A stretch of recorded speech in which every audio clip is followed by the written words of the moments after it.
Hi, everybody. This is Empowering Democracy. I'm your host, Joe Firestone. And tonight I have another Dump the Corruption show for you. The last 5 of the Republican Senators that I will test will be tested here tonight. We've done 15 Democratic senators and 15 Republican senators. And then, of course, all the House members that we did. But the 5 that we'll test here tonight are Marco Rubio of Florida, Mike Crapo of Idaho, Susan Collins of Maine, Mike Lee of Utah, and Thom Tillis of North Carolina. And we'll start off with Senator Marco Rubio. I will share the screen.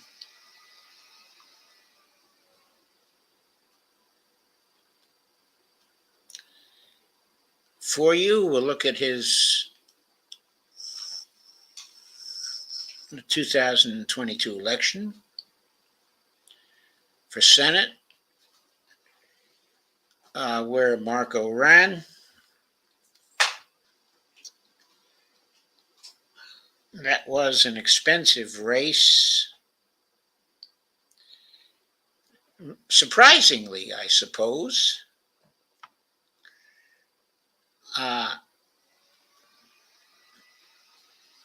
At least it was a surprise to me. Marco Rubio got outspent considerably by Val Demings. Okay, Marco raised $50,321,441.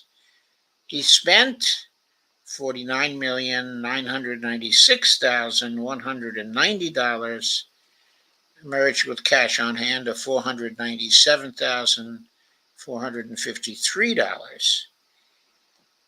His main opposition was Val Demings, okay, the Democrat.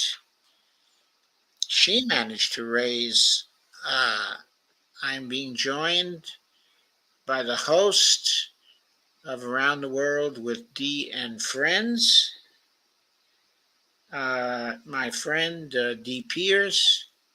Hello, Dee. Hello, Joe. How I'm are happy to you? be here. I'm doing good. I'm happy to be here. We're going to see who's taking what, who they're taking from.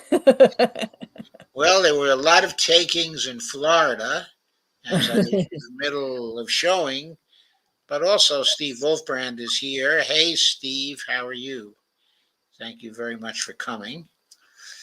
So I'm going to go back to the Marco Rubio summary page. It's really the summary page for the Florida Senate race in 2022. So Marco was way outraised and outspent by Val Demings. Val Demings raised $79,502,411. She spent even more than she raised. Spent $79,940,920, almost $80 million on that race. Emerged with only $332,913. There were 2 independent candidates who raised only small amounts of money, specifically Tuan Nguyen, obviously a Vietnamese name, and Stephen B. Grant. Those 2 were independent candidates. There was also a libertarian in the race by the name of Dennis Misagoy. And anyway, the 2 independent candidates and the libertarian candidates raised very, very little money and undoubtedly weren't able to get their message out in the flood of money that flowed for Marco Rubio and Val Demings, and especially for Demings.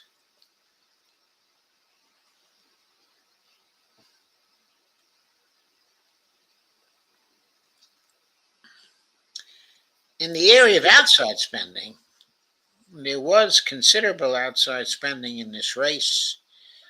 $7.6 million in support of Marco Rubio's candidacy, and there was $1 million opposing his candidacy. Mm-hmm.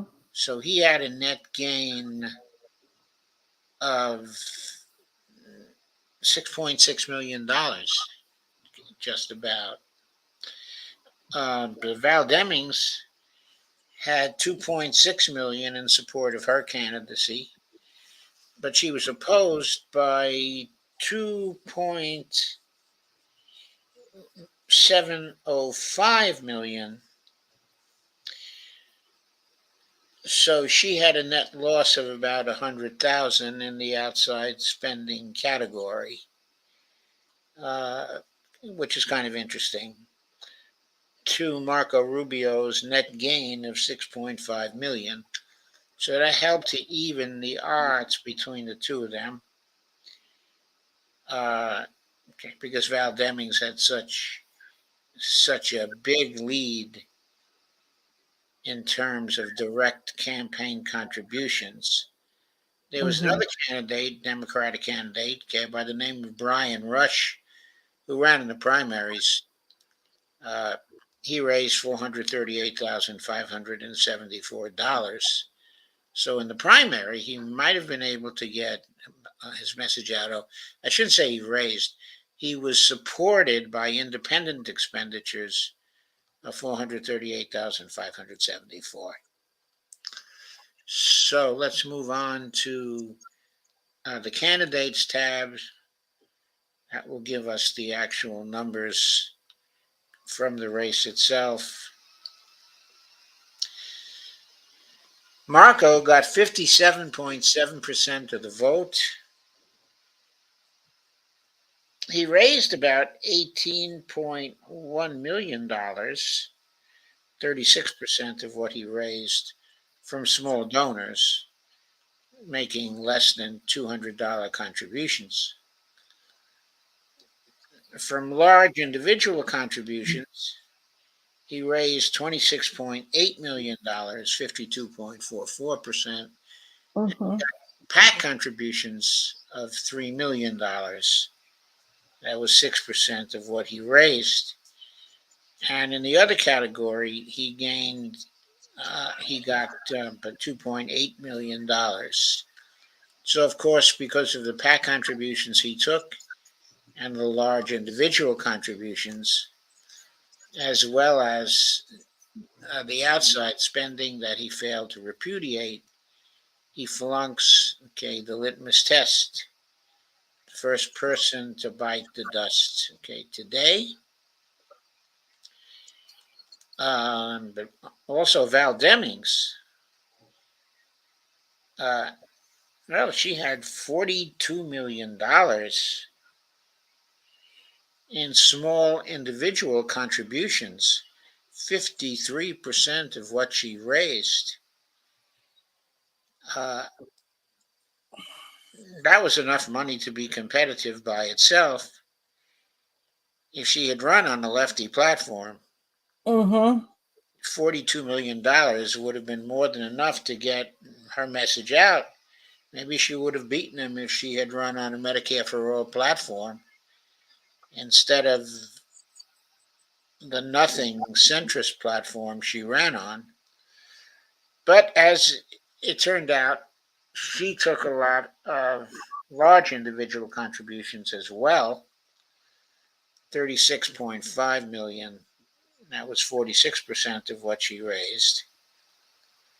And she also had substantial PAC contributions in the amount of $964,004. She also had, even though in outside spending she was in net negative, she still had substantial outside spending support as well as opposition.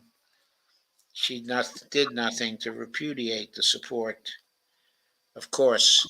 So she flunks the litmus test too. Obviously, she took a lot of money from rich people, okay, or well-off people, and she took some PAC money, okay, as well. Still, it's interesting she was able to raise so much money in small dollar donations. $42 million, that's a lot of small dollar donations. Yeah. Okay. I got to feel if she ran a lefty campaign and got that much in, small dollar donations, she might have wiped the floor with little Marco. But anyway, that did not happen. Looking at industries,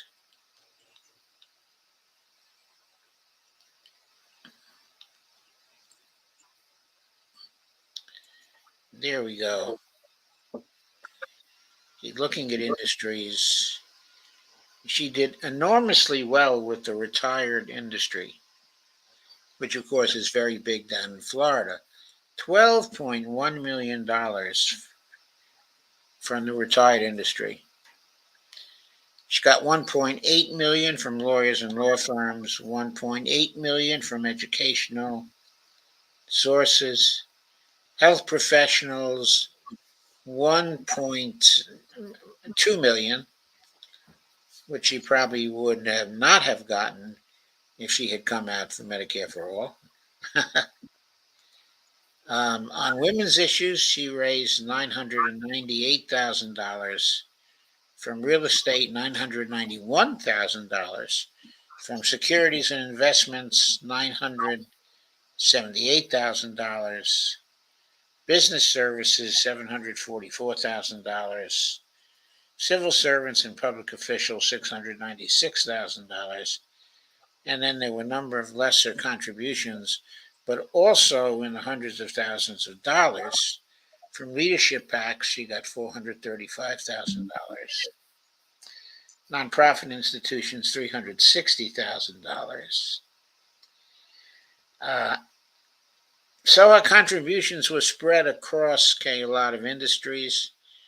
She got $200,000 from pharmaceuticals. Marco Rubio, the winner, got more money from the retired industry than Val Demings did, $13.9 million. From Republican conservative groups, $1.9 million, much more than Val Demings got from the Democratic and liberal groups. She got $476,000 versus $1.9 million from the Republican conservative groups. He got from real estate groups, he got $1.4 million, securities and investment $1.3 million, lawyers and law firms $716,000, health professionals $644,000. From pro-Israel groups, he got $375,878.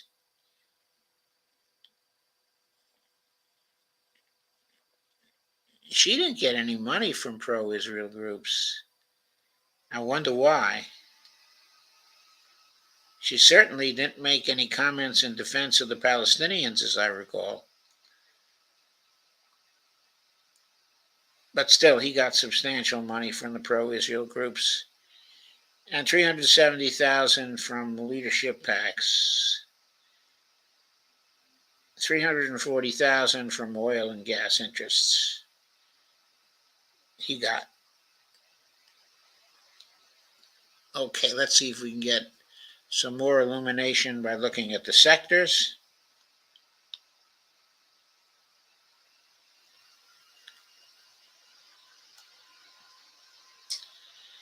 Marco Rubio got $578,000 from the agribusiness.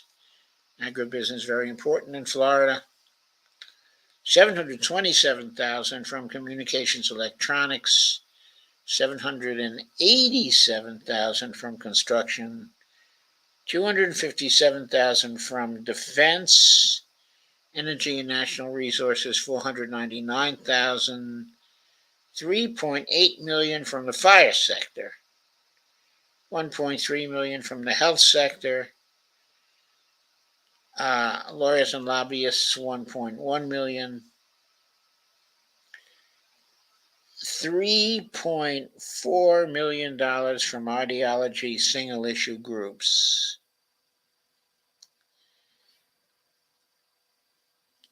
She got $246,000 from agribusiness, $1.7 million from communications electronics, $346,000 from construction, $99,000 from defense, $2.6 million from the fire sector herself. He, of course, did better from the fire sector. From lawyers and lobbyists, she got $1.9 million. From labor, $258,000. Ideology single issue groups, $2.3 million compared to Marco's $3.4 million. So he had an advantage there. She had another category. Oh, so did Marco. I forgot to report that. He got $14.5 million from the other category. We don't know what constitutes that category. Val got $15.4 million from the other category, slightly more than Marco. That's, I think, quite interesting. Wish I knew what was in the other category. Might be illuminating. It doesn't look like either of them were overwhelmed with PAC money, as we saw. Let's look at outside spending a minute, and let's see what's going on there.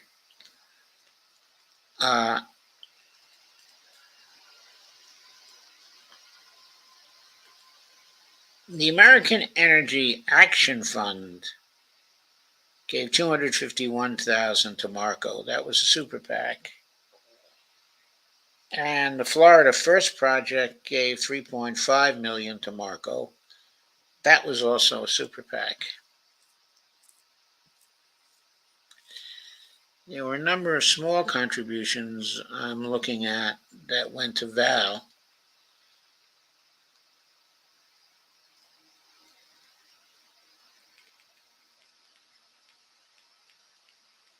Florida Freedom PAC, that's a Democratic super PAC, gave $769,000 to Val Demings.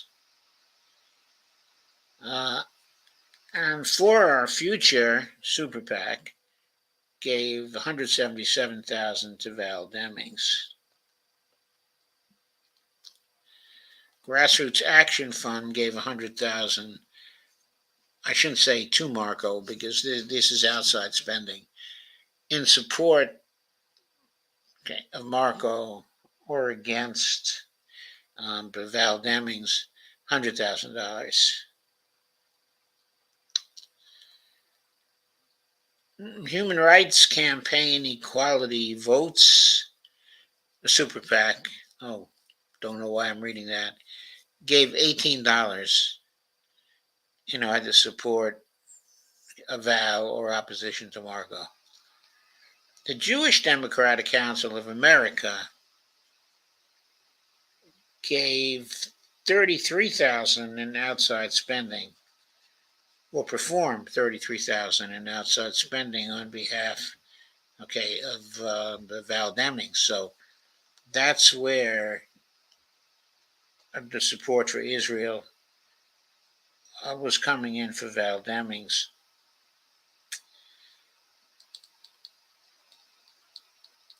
Okay, Let America Vote. Okay, a Democratic PAC spent $90,000 in outside spending on Val Demings. Move On spent $87,000 in support, of Val Demings. Move On started out as a much more radical organization than it is now, I think. National Association of Realtors spent almost $500,000 on outside spending. It's not clear on who they spent for and who they spent against. National Republican Senatorial Committee spent $3.5 million, I presume in support, of Marco, or in opposition to Val. The National Right to Life Victory Fund probably supported Marco by $193,730. The National Victory Action Fund, a Republican carry committee, supported Marco with $1.3 million. That was a big chunk.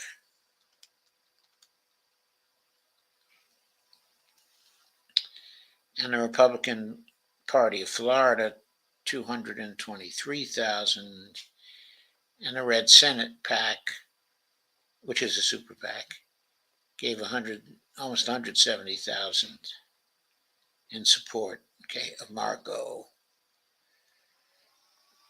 Joseph Rush, I have no idea who that is. It doesn't say if that's a PAC, but there was outside spending by Joseph Rush of $439,000, I presume in support, of Val.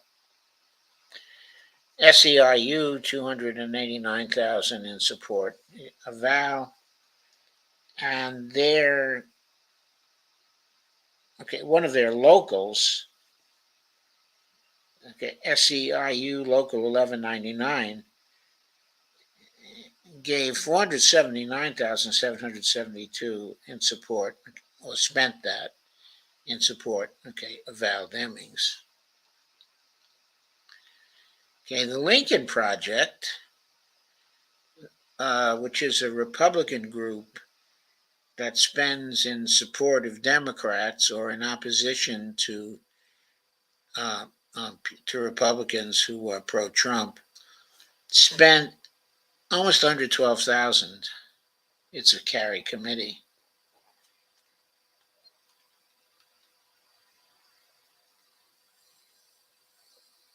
The Unidosis Action PAC, I have no idea what that is.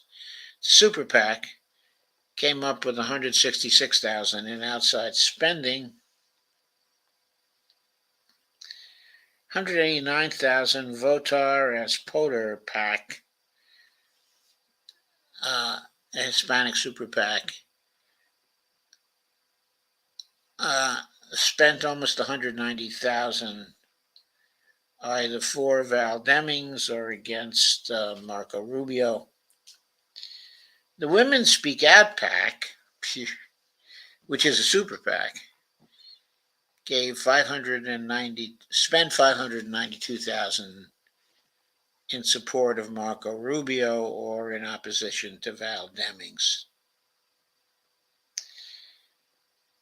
And then the Women Vote Super PAC spent $126,730 in support, of Val Demings. So that gives you a picture of who the interests were, who supported both candidates. All I can say about this race overall is that lots of money was spent, on Val Demings. I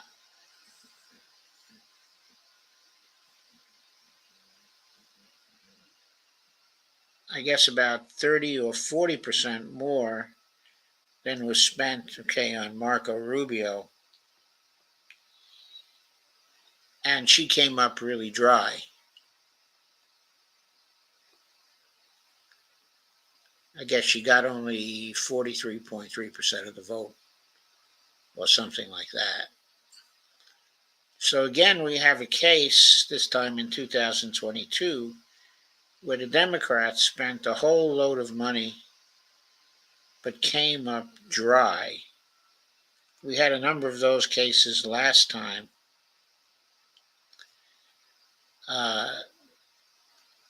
We covered races in South Carolina, the Lindsey Graham race. And we also covered the race in Kentucky, Mitch McConnell race in Kentucky, where Amy McGrath spent over $90 million. The Democrats have been spending fortunes on centrist candidates who come up dry.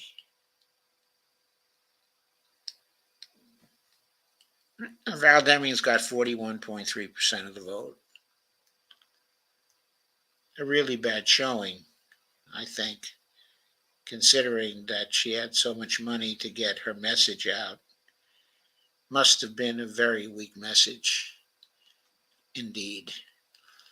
So let's go on to Mike Crapo. Oh, I think I said both candidates failed, the litmus test in that race. So in small states, people don't raise a lot of money, especially when it's an incumbent race. In this one, Mike Crapo, a Republican veteran who's been around for a long time, raised $7.4 million, spent $7.9 million, ended with cash on hand $2.4 million. He was opposed by an independent, Scott Cleveland, raised $104,379, spent $103,860, emerged with $518. And David Roth, who was the Democrat in this race, he raised $97,857, spent $92,211, was left with $5,646 at the end of the race. This was a case of a one-party state. There was outside spending, $113,000 in support of Crapo. No opposition was spent in opposition to Crapo. This was a no contest race. Looking at the candidates, Crapo won by 60.7% of the vote. Scott Cleveland, the independent, had 8.4% of the vote. The Democrat, David Roth, got 28.7% of the vote.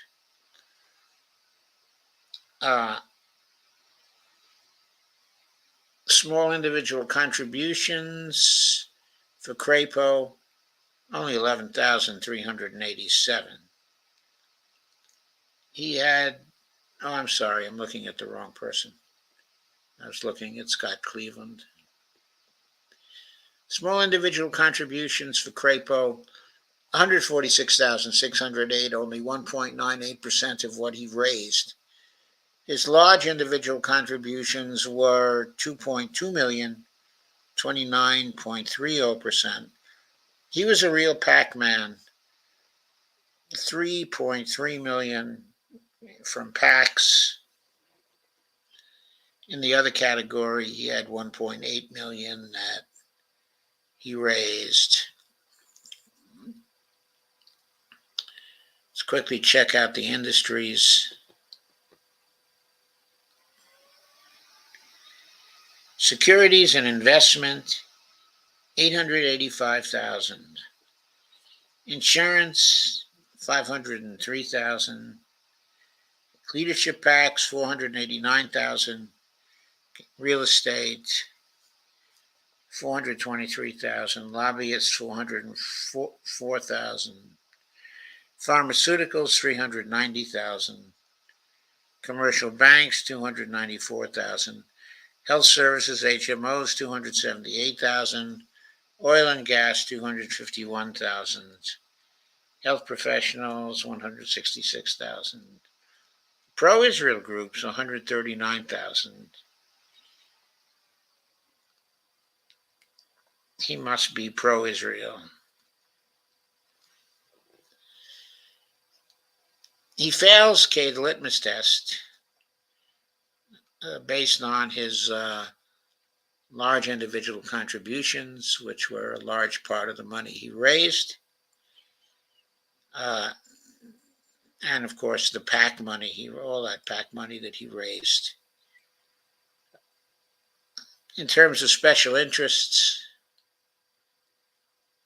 commercial banks are very strong. Also, real estate is very strong. Insurance is very strong. Securities and investments. So he's a real Wall Street type. We can see that from here, I think. This is reinforced by the sector data. Agribusiness, 250,000. Communications electronics, 254,000. The fire sector, $2.6 million. That is his most important sector. But health industry is very strong too. The health sector, $941,000. He got almost nothing from labor, $14,500. Audiology single issue groups were big for him, $735,000. Okay, so you sort of tell where his support was coming from in terms of industries. PACs were very important in this race because they gave him a lot of money. Crapo, $2.7 million from business PACs, $12,500 from labor PACs, $407,277 from the ideology PACs. So that was the story there. Not important in this case to look at the outside spending. Crapo was a big fail in the litmus test in a race that was not close in a one-party state. Okay, moving on to the main Senate race. This one is quite interesting.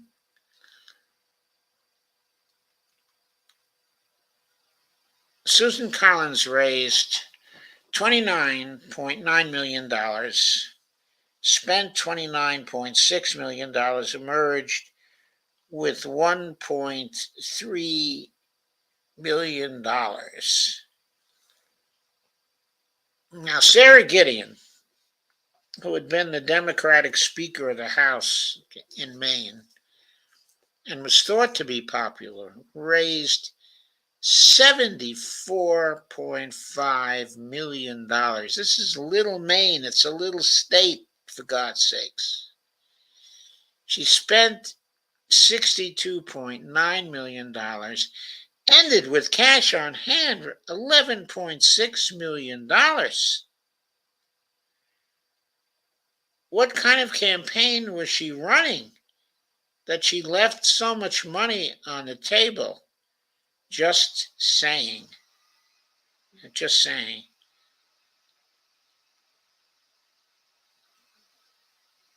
There was Lisa Savage. There's a 3 by her name. I don't know what that means. It may mean Green Party. Max Lynn, who was an independent, also ran. Okay. They raised a decent amount of money. In Lynn's case, $505,000. And in Lisa Savage's case, $209,000. But that, of course, was not enough to get their message out because it was drowned by all the money spent by Sarah Gideon and Susan Collins. Let's see if there was any outside spending in this race. Yeah. Good God. The outside spending was incredible. In support of Susan Collins, $8.6 million in outside spending. Opposed to Susan Collins, $48.1 million in outside independent spending, not directly connected to any campaign. That's a net loss for Susan Collins in that category of $40 million. Sarah Gideon had a lot of negative stuff against her, too. She had support in outside spending of $12.7 million, but opposition of nearly $42 million. So she had a net loss in that category of $28 million. That's better than Susan Collins, who had a net loss, of $40 million. We're going to see who did the outside spending, but this was a big money race because a lot of national interests wanted to defeat Susan Collins because of her votes for the Supreme Court, her confirmation of Brett Kavanaugh in particular, and of course her vote for Amy Coney Barrett as well. But boy, Brett Kavanaugh, that was really controversial, and she got a lot of opposition in Maine due to that. But in spite of all the money spent against her, independent spending and direct spending for Sarah Gideon,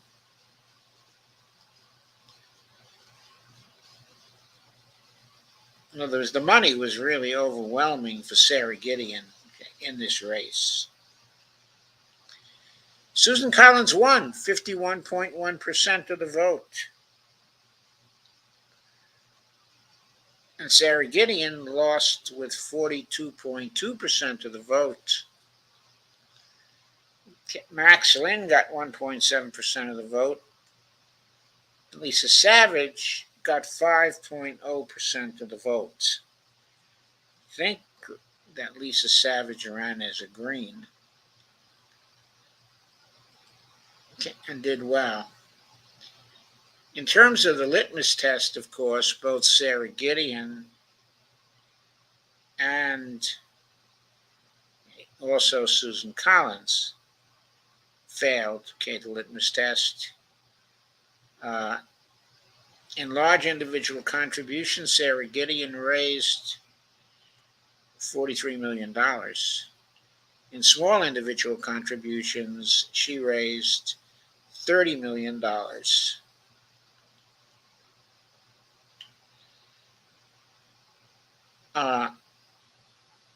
She had $727,000 in PAC money, so she flunked based on the large individual contributions, the PAC money, and also the independent expenditures that she did nothing to repudiate. So she flunked the litmus test, but so did Susan Collins. She raised $5.9 million in small individual contributions, far less than Sarah Gideon raised. I mean, Sarah Gideon could have won this race without taking any large individual contributions if she had run in the right way.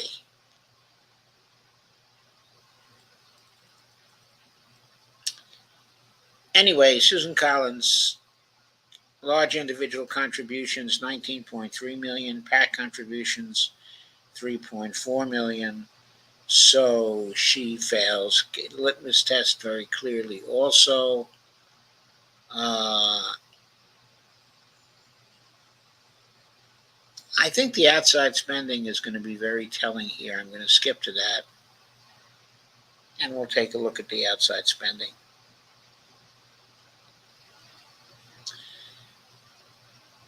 We'll take a look at who gave the money. The super PAC, the 1820 PAC, gave $10.4 million, or spent $10.4 million,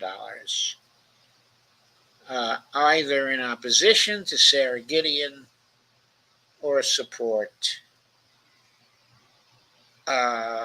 for Susan Collins.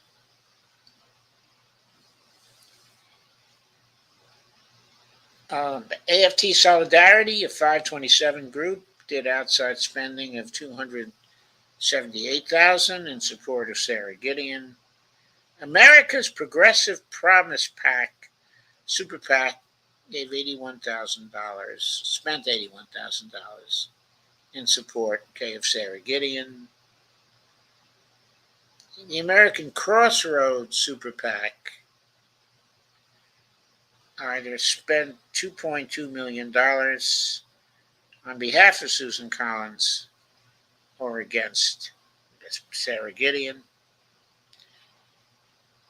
The American Federation of State, City, and Municipal Employees, a PAC, did outside spending of $1.9 million, probably in support of Sarah Gideon. The American Crossroads Super PAC spent $2.2 million in opposition to Sarah Gideon or support of Susan Collins.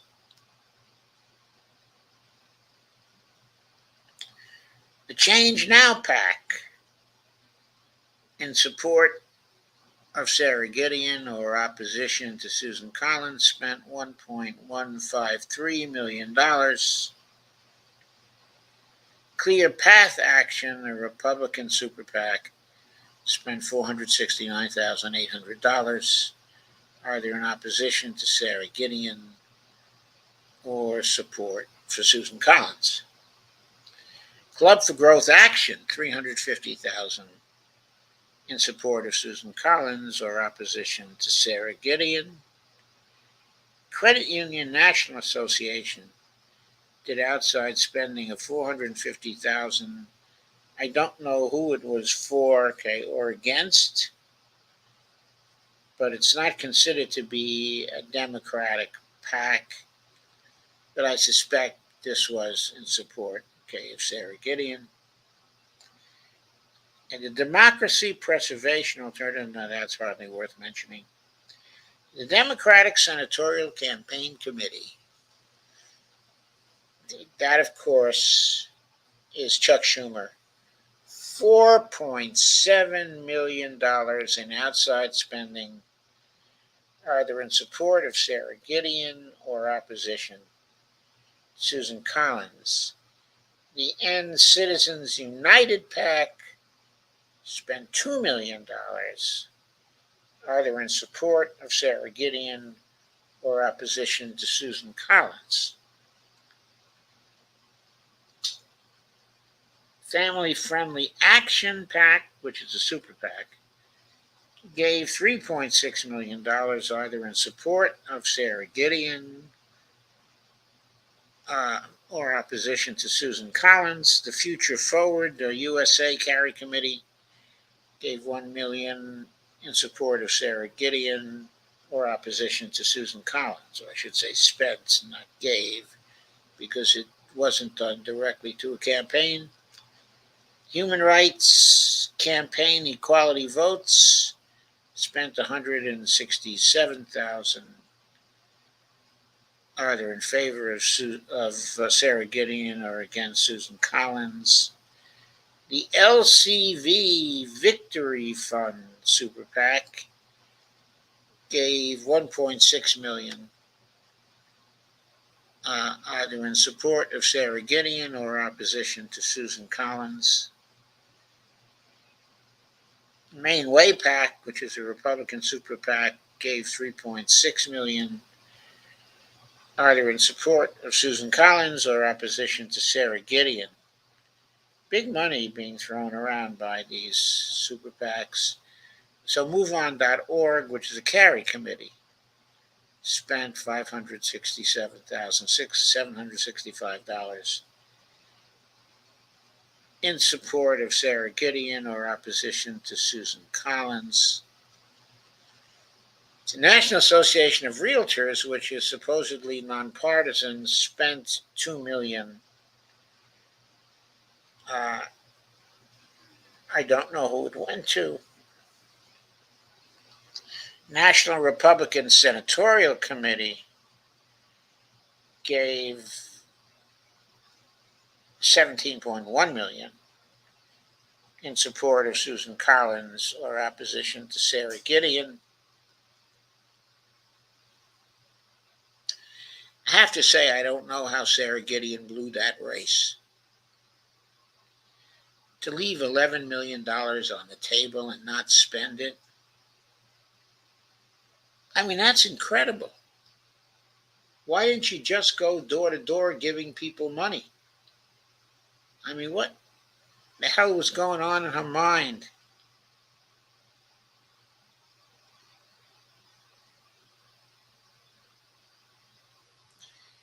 I mean, what a waste of money she was.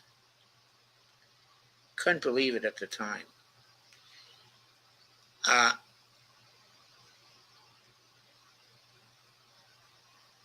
$1.6 million from Planned Parenthood votes that went to Sarah Gideon, either in the form of direct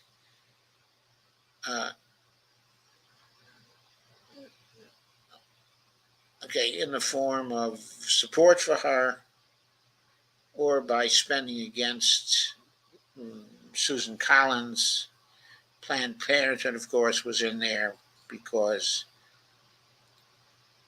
the abortion issue was on the table because of Susan Collins' confirmation of Kavanaugh. So they spent a lot to try to defeat her. They failed. I think it has to be said there was an incompetent campaign here. Democrats supporting a centrist candidate and failing once again. Spending an utter fortune on the wrong candidate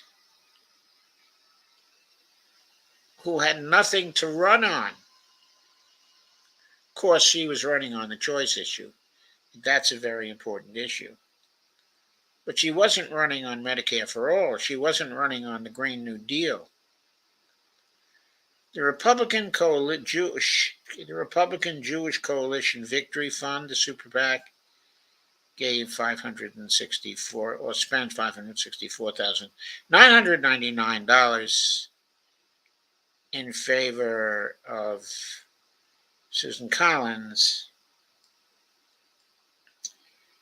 $12.6 million was spent in this race, outside spending, by the Senate Leadership Fund. That was for Susan Collins, certainly. The Senate Majority PAC, which is Chuck Schumer's super PAC, spent nearly $28 million in outside spending supporting Sarah Gideon's campaign. What a waste of money, just sheer waste of money. The Lincoln Project was active here, even though Susan Collins was not known to be one of the rabid pro-Trumpers, but they must have been angry at her for the support for Brett Kavanaugh. They spent $1.7 million in one way or another on Sarah Gideon. The U.S. Chamber of Commerce got in here. Its 501c4 group had outside spending of nearly $1.5 million in favor of Susan Collins.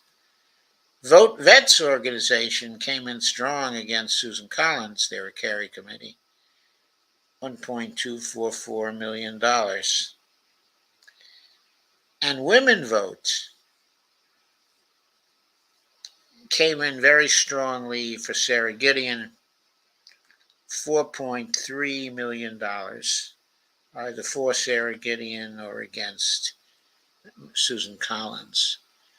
So those were the super PACs in this race. Let's look at the industries.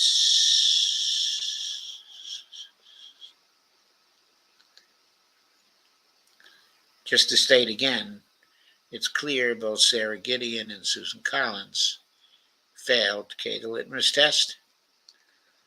Sarah Gideon got a lot from retired people, 8.3 million. From Democratic and liberal groups, 5.8 million. Health professionals, 1.9 million. Securities and investment, 1.5 million. Business services, 1.5 million. These are in rough terms, not exact. Real estate, just about 1.5 billion. I'm sorry, 1.5 million again. Sarah Gideon. TV, movies, and music, 1.3 million for Sarah Gideon. Internet, 1.1 million for Sarah Gideon. Printing and publishing, 1.19 million for Sarah Gideon.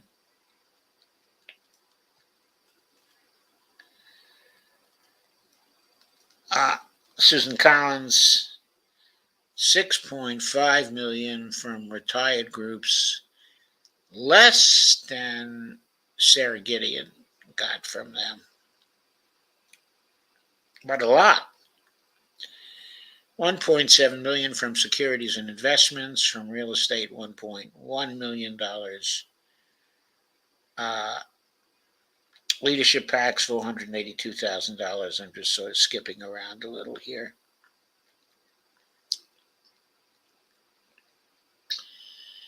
So I think that gives you a picture. Let's see if it's sharpened by the sectors.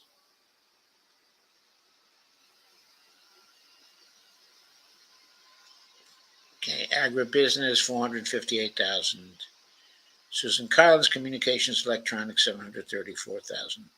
Construction, 593,000. Fire sector, $4.4 million. So you see how important the fire sector was. In the other category, there was $7.3 million. We don't know what that contained. Ideology, single issue groups, 1.7 million for Susan Collins. On the Sarah Gideon side, agribusiness, $437,000. Communications electronics, $5.5 million. Big for Sarah Gideon. Fire sector, big also, 4.8 million for Sarah Gideon.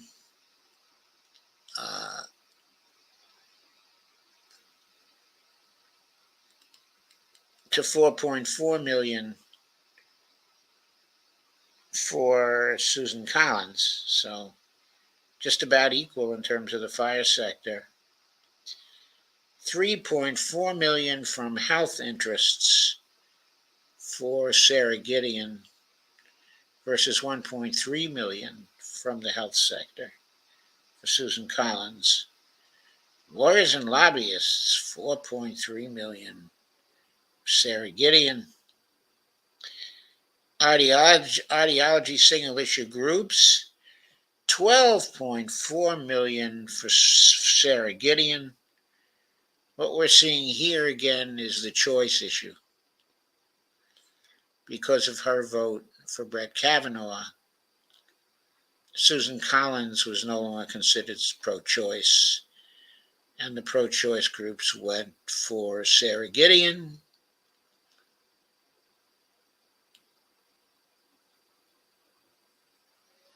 Who left? Was it $11 million on the table?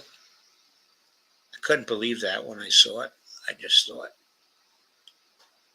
how nuts. How nuts. I got to look at that again. It's so nuts. Yep. $11.6 million Sarah Gideon failed to spend. What was she waiting for? Is she planning to run for president? Is she planning to run for governor? What was she saving the money for? I mean, as long as you're going to take the big money, you should at least spend it on your campaign. What was that about? I just really don't understand. Susan Collins also left a lot of money on the table, 1.3 million, but nothing like what Sarah Gideon left on the table. That was just incredible. So we have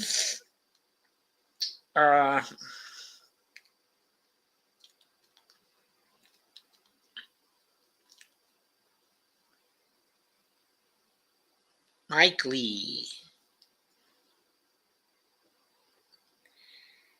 who ran against an independent by the name of Evan McMullin. There was no Democrat in this race. This is Utah. The Democratic Party is very weak in Utah. $12.3 million was raised by Mike Lee. He spent $11.688,704.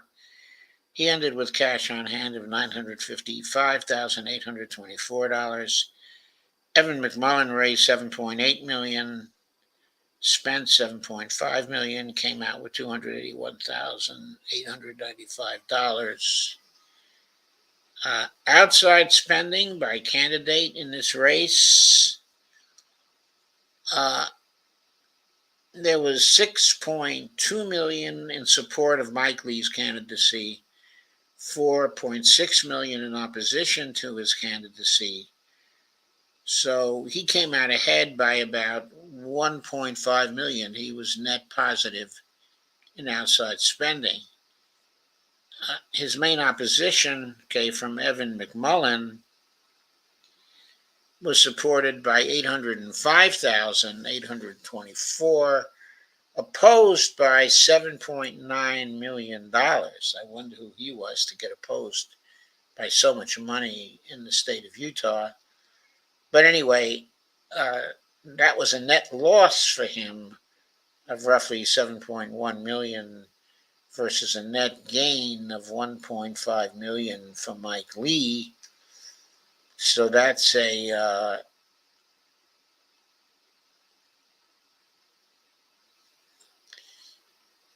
that's a swing of $8.5 million in favor of Mike Lee in the outside spending category. Let's take a look at the candidates tab, which will tell us who won. Mike Lee got 53.2% of the vote. Evan McMullin got 42.8% of the vote. I'm sure Mike Lee was surprised that it was that close. Mike Lee had $3 million in small individual contributions, 25% of what he raised. But his large individual contributions of almost $6 million and his PAC contributions of $2 million mean that he flunked the litmus test. By the way, his outside spending in favor of him, and also against his opponent, those three things mean that he flunked the litmus test. Evan McMullin raised $2 million from small individual contributions, and he had no PAC contributions either, but he had $5.7 million in large individual contributions. And of course, we saw the outside spending. He got substantial outside spending in his favor and an awful lot against him. He didn't repudiate the outside spending in his favor. His large individual contributions were 73.07% of what he raised. that was enough for him to flunk the litmus test as well.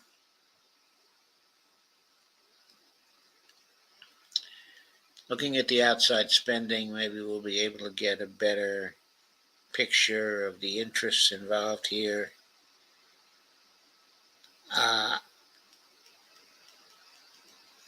For Mike Lee, the American Conservative Union, well, that's not that much.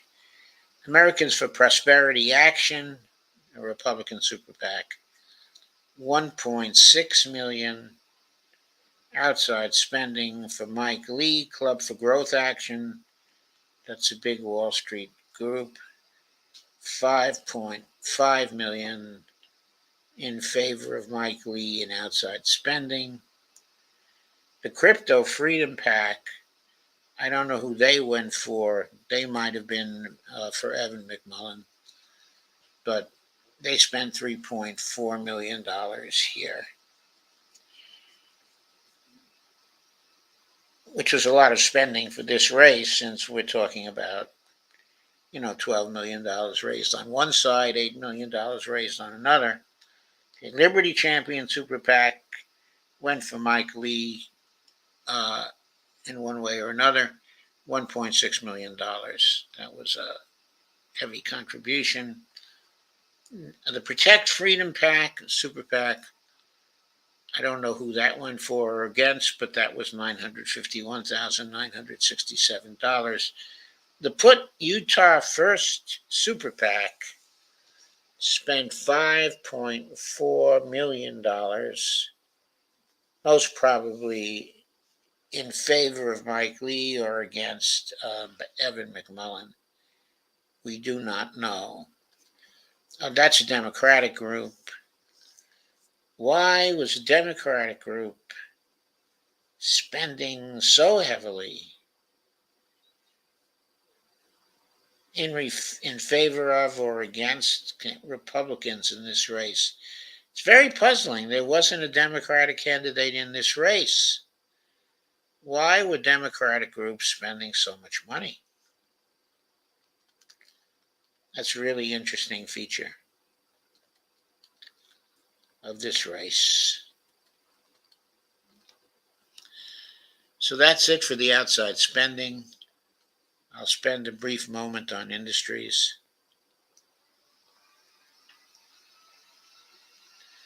Mike Lee, 1.9 million from retired people. The Republican conservatives, 530,000. Securities and investment, 765,000. Real estate, 368,000. Pharmaceuticals, health products, 177,000. Health professionals, 130,000. Just reading these off almost at random. Okay, Evan McMullin, running as an independent, got 1.2 million from retired people.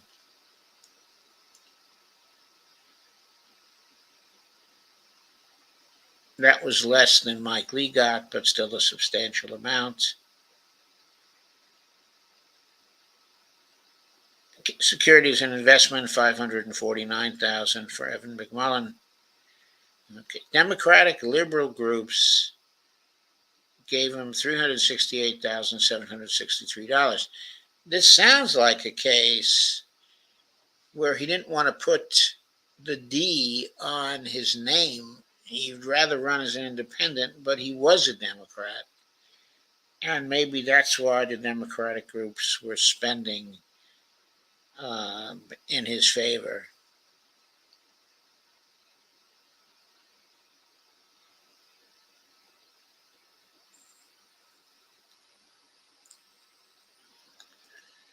Health professionals, 126,000 in favor of Evan McMullin.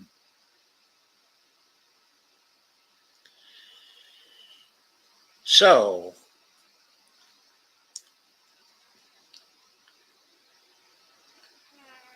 that explains that race. I got one more race to do. That was another striking race.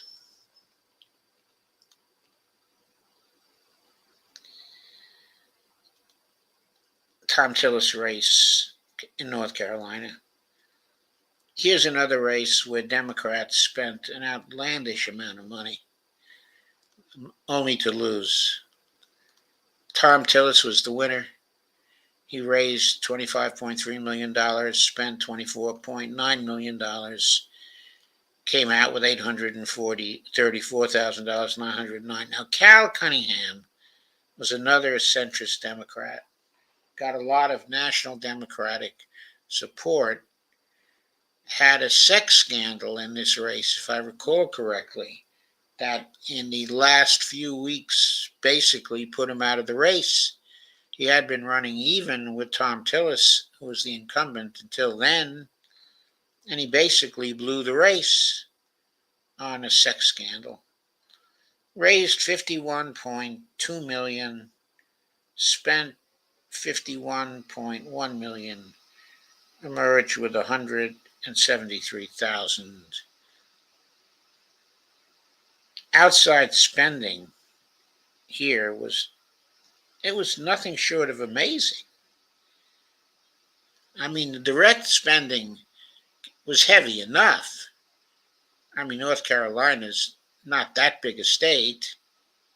It's not like Florida or anything like that, or Texas. So there was $75 million in direct spending on campaigns here between Tillis and Cunningham.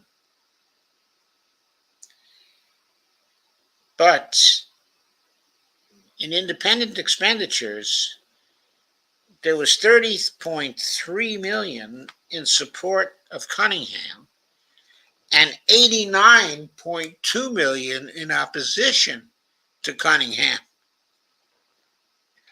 Thom Tillis had $13.3 million in support of him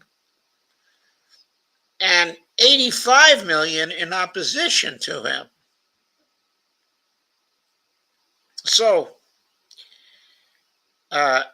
Cal Cunningham had a net loss of $59 million in outside spending. But Thom Tillis was so unpopular that he had a net loss of $71 million. $59 million net loss versus $71 million net loss. That outside spending was amazing. The total outside spending was $219 million. That's super PACs, carry committees, PACs doing independent spending.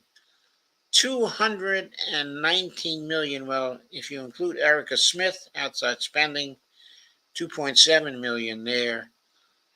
There was $222 million in outside spending in that race, and in direct spending on campaigns, there was roughly $76 million. Can you imagine that? $76 million versus,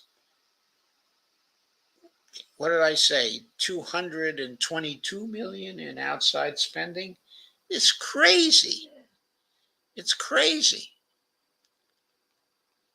Let's look at the outside spending. And this race was decided by a sex scandal. I mean, it's nutty, absolutely nutty. Looking at the outside spending, I'm just going to look at big contributions. Given the scale of the contributions, I'm not going to read off like $200,000 contributions, or I should say spending. That doesn't count. The American Crossroads Super PAC spent $24 million on behalf of Thom Tillis, either directly on behalf of him or in opposition to Cal Cunningham.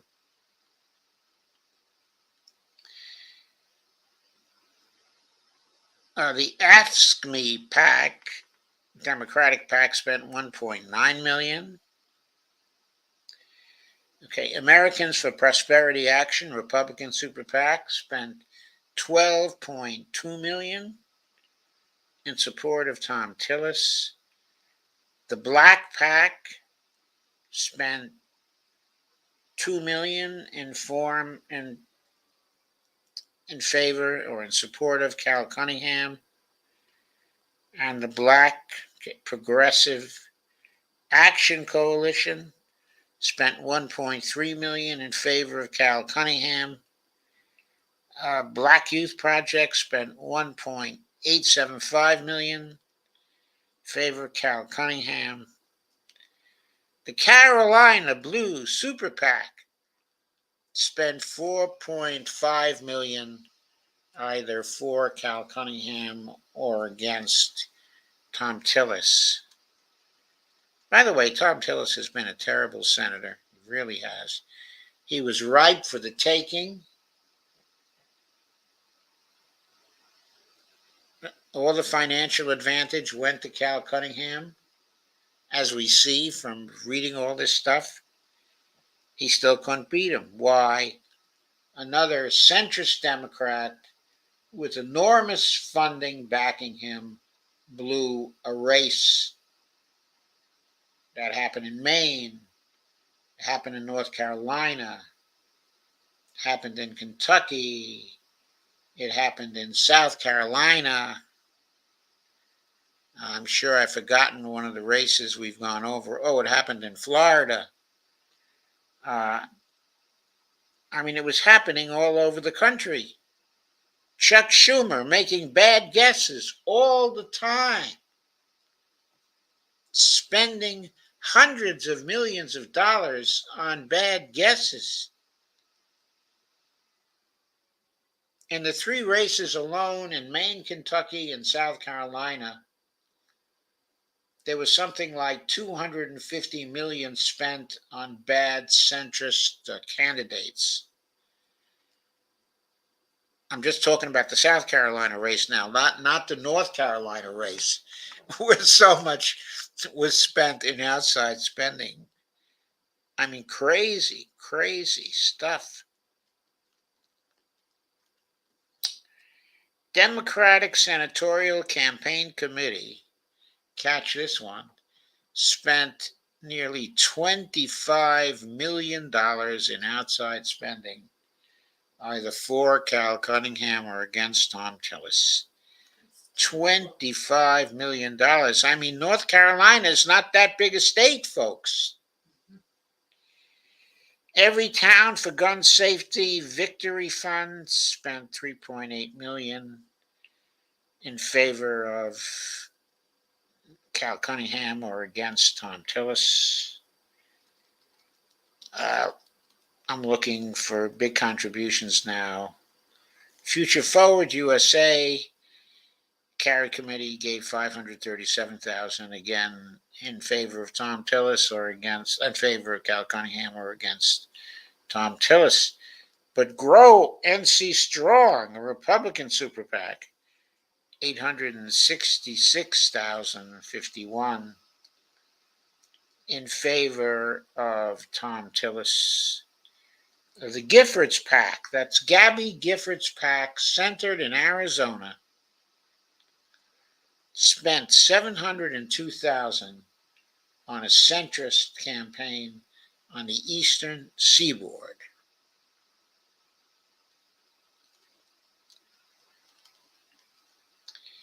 In a purple state.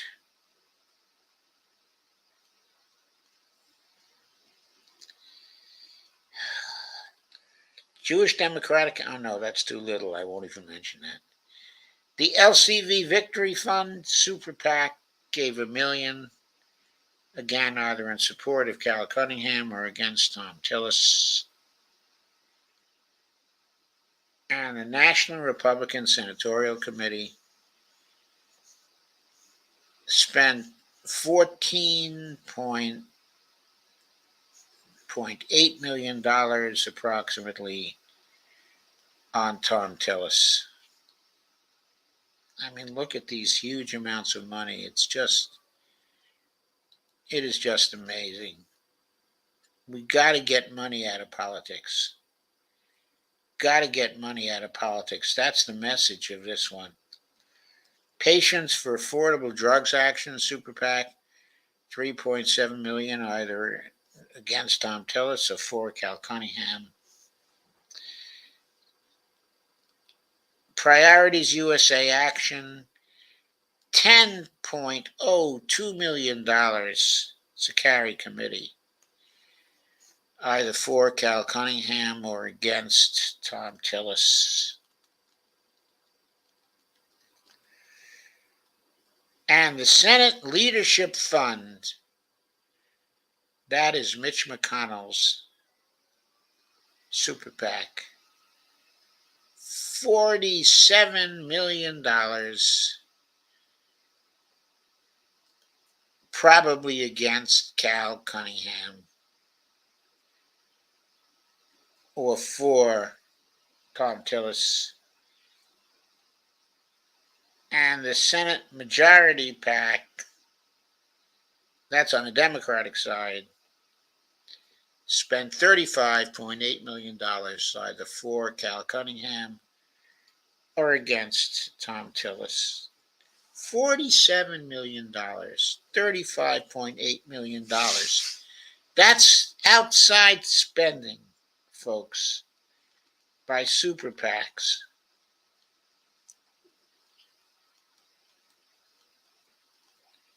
Incredible. A carry committee, Vote Vets, came in strongly in outside spending for Cal Cunningham, $7.3 million. I wonder where all that money's going to. I wonder where exactly all that money came from. Yeah. But it was certainly there. We can tell a little bit from the names of the super PACs what interests were involved. But, I mean, the outside spending in this race was even more outrageous than the very lavish direct spending for campaigns. Is that for advertising, you think? Oh, yes. Yes, it's for ads. That's where they spend most of their money, the outside spending, to just blanket TV ads. Yeah. Just crunch people with these ads for or against one candidate or the other. Cal Cunningham, well, I don't think I'm going to go over this any further. It's pretty clear what happened. The interests are not that different, actually, between the two parties.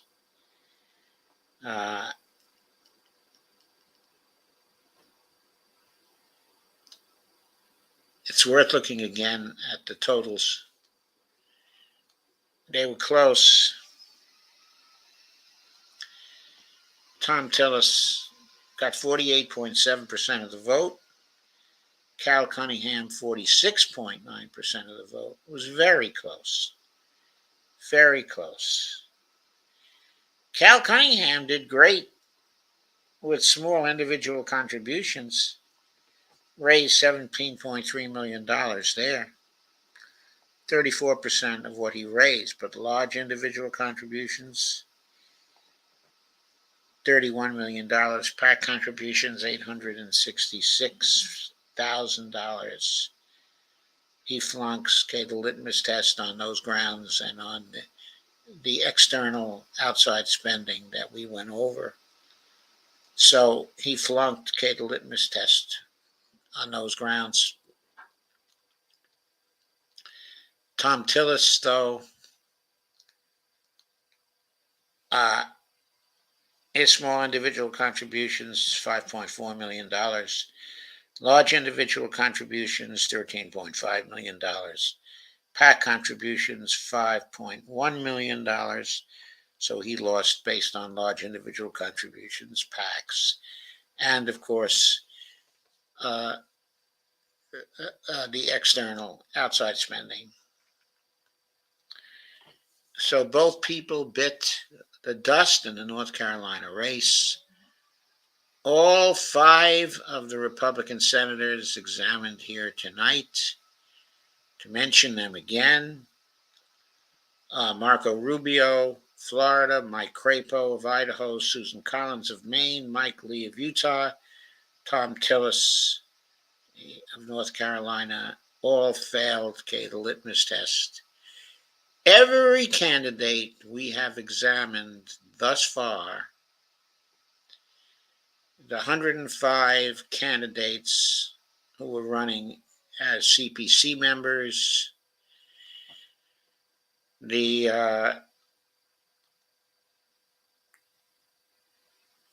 we go over 50 Freedom Caucus members, D? Or was it only 30? I forget. Every Freedom Caucus member also failed.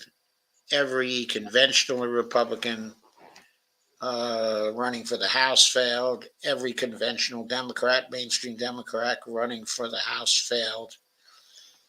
All 15 Senate Democrats failed. All 15 of the Senate Republicans also failed. Everyone failed, the litmus test, because of outside spending or large individual contributions and or PAC contributions they were taking. Next time, I'll summarize, the lesson learned, in all this. I think there were some good lessons learned. They're mostly about the structure of financing, but we'll get into them next time. But what we learned in some of the races, we went over for the Republicans in some of the Democratic races too. But especially in the Republican races, there was this enormous spending by Democrats on centrist candidates. And every time they spent enormously on a centrist candidate to try to knock off a vulnerable Republican, they lost. They lost. That is why the Senate is so tight now between the Democrats and the Republicans. If they had run some lefty candidates in those races, if they had run Charlie Booker in Kentucky, or there was a lefty candidate in Maine, I forget her name, she was quite progressive. But no, they had to nominate Sarah Gideon, a centrist with nothing to distinguish her except the abortion issue from Susan Collins. Val Demings in Florida. They could have run a lefty candidate there, but they insisted on Val Demings against a weak senator. Marco Rubio was weak, ready for the taking, but they had to nominate a centrist to go against Marco Rubio, who was running on nothing at all except anti-Trump stuff. Nothing at all. And, of course, the abortion issue. She was running on the abortion issue. And Amy McGrath in Kentucky, what a joke she was. She was a Democrat who was going to side with Trump on certain issues. And, she was running against Mitch. Mitch just ate her lunch. Because Mitch was the deal. That's the whole thing. Running somebody that's so close to a Republican, they're going to take the Republican. They're going to take the Republican. In South Carolina, Lindsey Graham.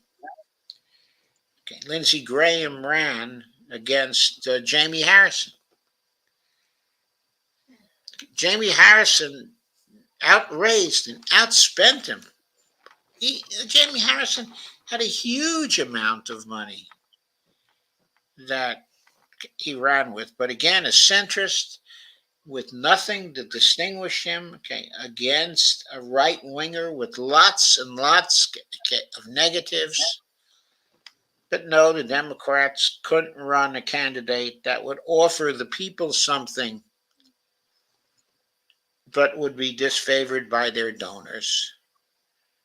So they just went with the non-entity Jamie Harrison because he was a good fundraiser. And they got creamed in that race 60-40. He couldn't even make it closer than that. But Jamie Harrison, I think he had $130 million in that campaign or something like that. And he could not make it closer than 60-40. God. I mean, Chuck Schumer raises an awful lot of money for candidates, but his candidates,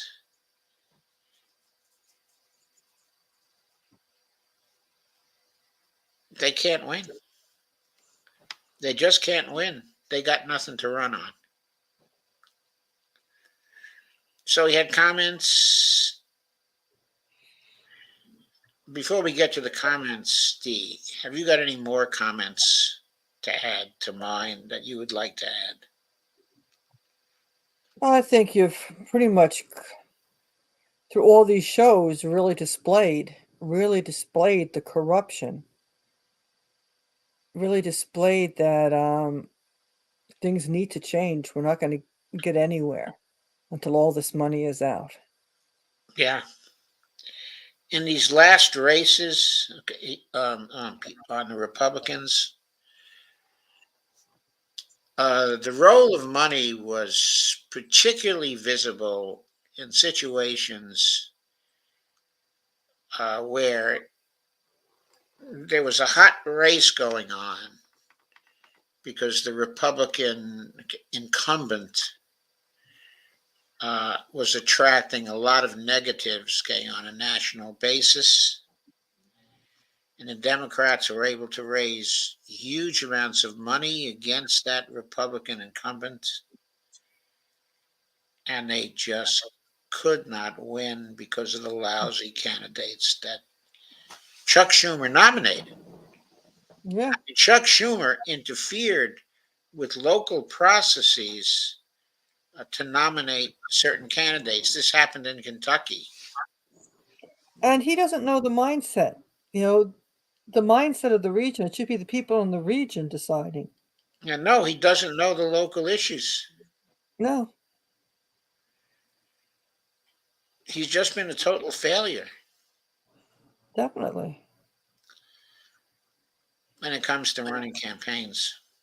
Right. He shouldn't. It has to go local. The local people have to control their areas. They know their area. They know what the issues are.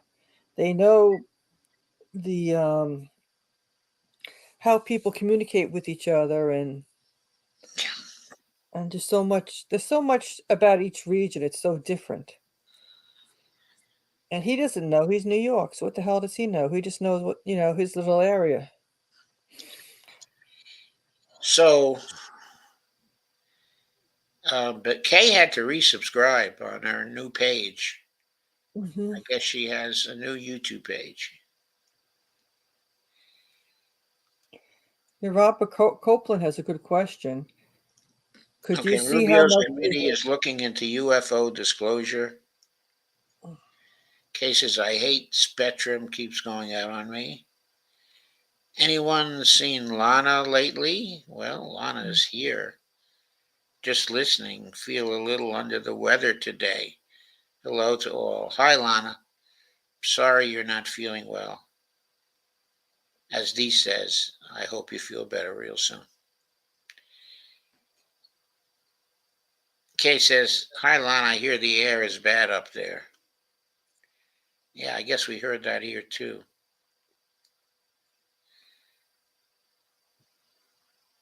And Kay says, Spectrum keeps shutting down on me, so take care, Lana, and love you all. And Robert Copeland says, why is so much money being spent in smaller states? Well, I think that's answered by the fact that the contest for control of the Senate is so close. So some of the smaller states, which are sitting in the middle of the two parties, become very important to compete in. Okay, now North Carolina is not that small. It's sort of a middle-sized state. North Carolina, Virginia, they must be fairly similar in population size. But Maine is a very small state. I mean, it's astonishing so much money was spent, okay, in Maine. Uh, so much outside spending also. That was just an astonishing race. The fact that so much money was spent in Kentucky, well, that was because of Mitch and a desire to get him out. Unfortunately, the desire to get him out was not enough to run a good candidate against him.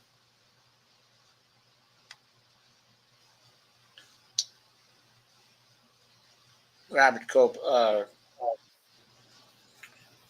Robert also says, could you see how much is going to be spent to replace Dianne Feinstein for the United States Senate here in California? There's going to be a huge amount spent, but not by the Mhm. Republicans. Really? In other words, this is a red state. There's no chance for Republicans to win, okay, the Senate race. There's going to be a huge amount spent in the primary to replace Dianne Feinstein.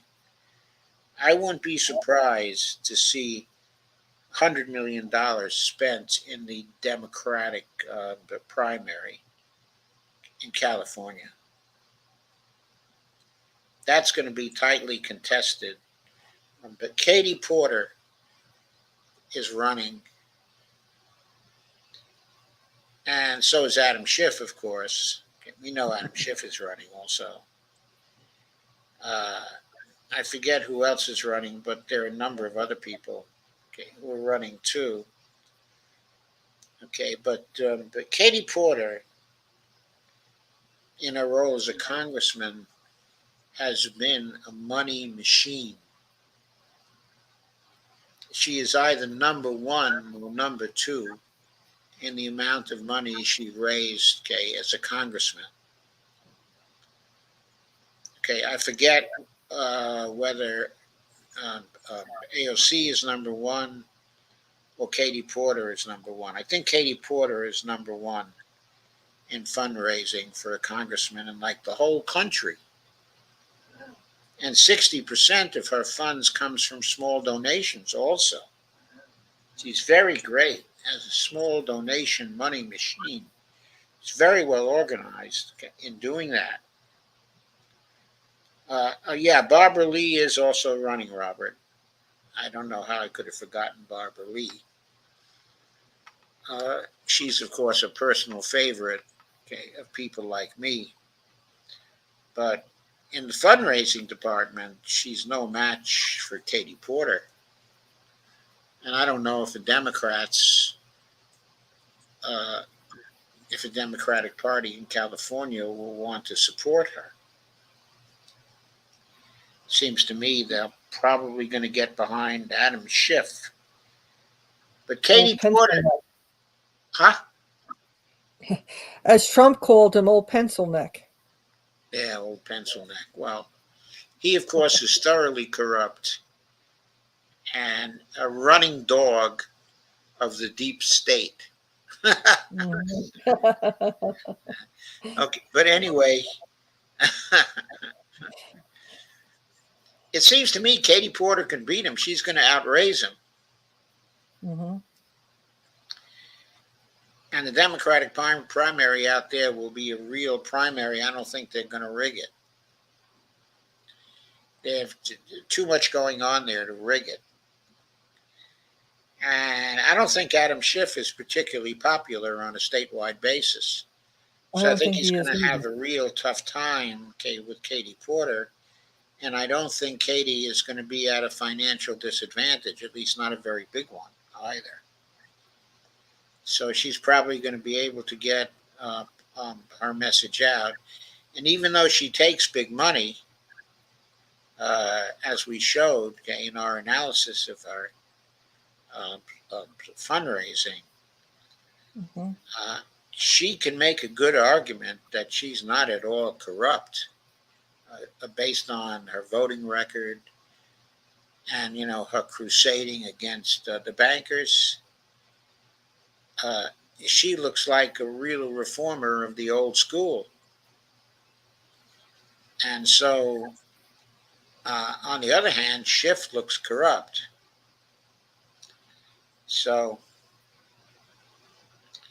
I think that race is going to be interesting and expensive. And in California, of course, you have the jungle primaries. So there's every possibility that Adam Schiff and Katie Porter could be 1-2, okay, in the primaries. Hmm. I don't know who'll be one and who'll be two, but I'm just saying if they run 1-2 in the primaries, then the action shifts to the general election where they're going to run against each other. So I take back what I said about not much money being spent, but in the general election, I was assuming that uh, there would likely be a Republican in the general election. But now that I think about that, I take that back. I think it's likely to be two Democrats. It might very well, I don't know that it will be Schiff and Porter. It could be Porter and Barbara Lee, because Barbara Lee is very popular in California, and a lot of progressives really love her. So they might come out as 1-2.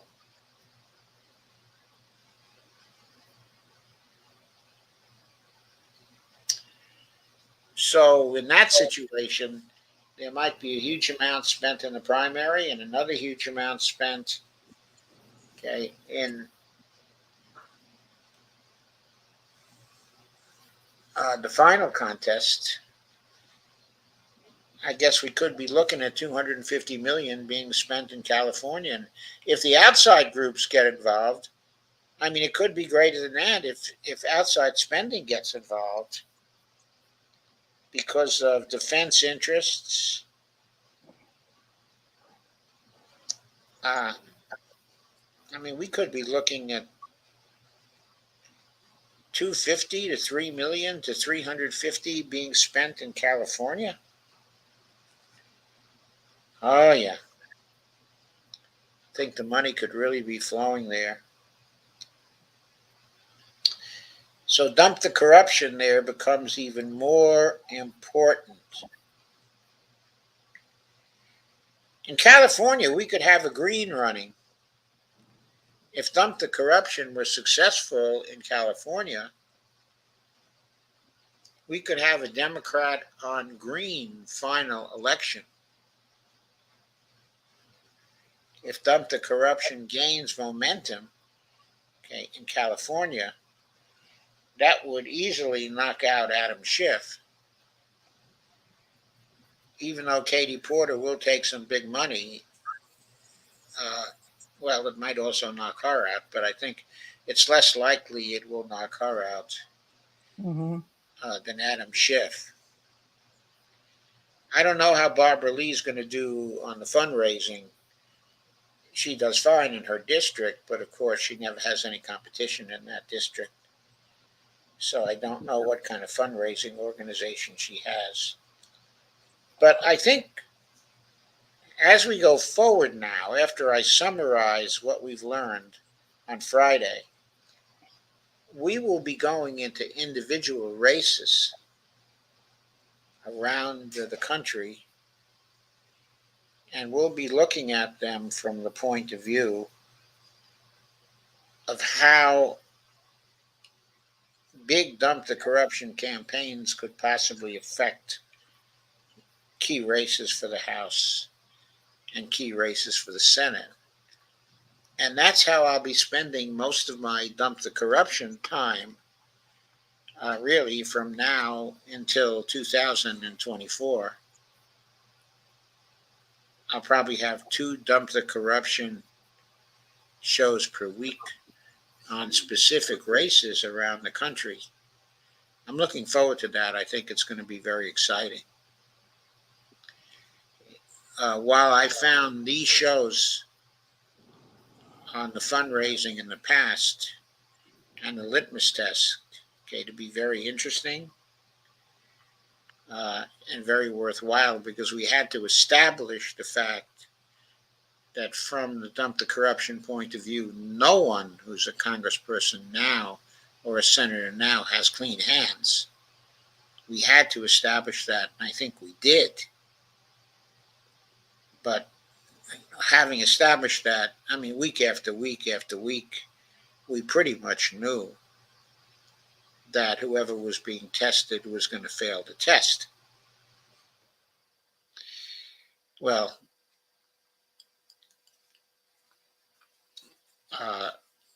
when we get to the individual races, there'll be all kinds of issues that are going to be discussed, and all kinds of politics as part of the campaigns.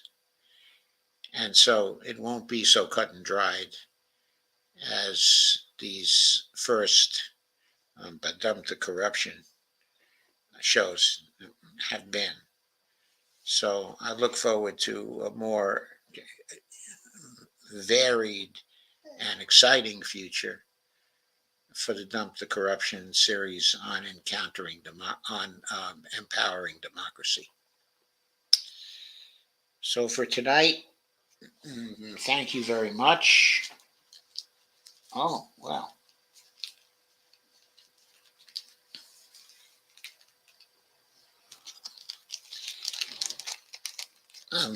Thank you very much for coming. And hit the like button, subscribe, and share. And buy us coffees. Yes. Please buy us coffees. Appreciate that very much. Yeah. I mean, we are,